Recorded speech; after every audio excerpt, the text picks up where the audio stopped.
In this section, we are going to start a new project. We are going to explore the code and explore the Solidity syntax. We are then going to deploy the project, and then we are going to look at how easy it is to transform this project into a better payment application.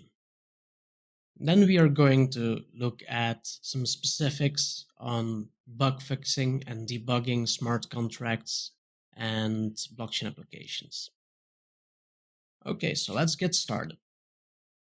Okay, so as you can see, I have created a new folder for our first project. I've called it My First Project. Inside this folder, let's go ahead and run Truffle. Now, as you can see, we can initialize a new Truffle project by using the Truffle init command. However, we will be using the far more handy Truffle unbox command, which will download and set up a boilerplate project. For this demo, let's use the Webpack box. We can do this by doing Truffle unbox Webpack. Now, of course, all the boxes are listed on their website, and it's a growing list. There are some React boxes out there, many others. This might take a while. This might take about 1 to 2 minutes to set up. Okay, so as you can see, the unboxing was successful. Now let's head over to our editor of choice and examine the project structure. As you can see, the unboxing has created several files and folders for us. It has also installed Webpack, which can be configured through this file, the Webpack config.js. This file allows you to configure how you will minimize your JSON, your CSS, your JavaScript, and everything in between.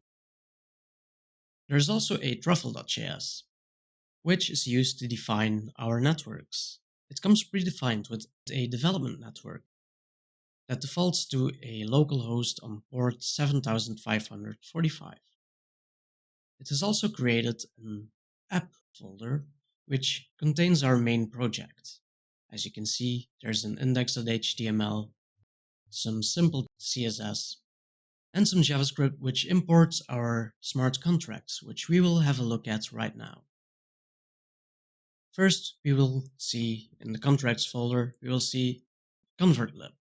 Convertlib is a simple library for demo purposes that gets imported here inside of the main file, metacoin.sol.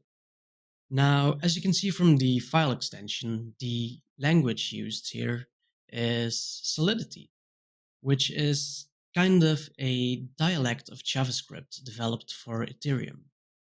You can also see a migrations folder, which we will get into on a later video, and a node modules folder, so you can install any extra NPM packages you might like.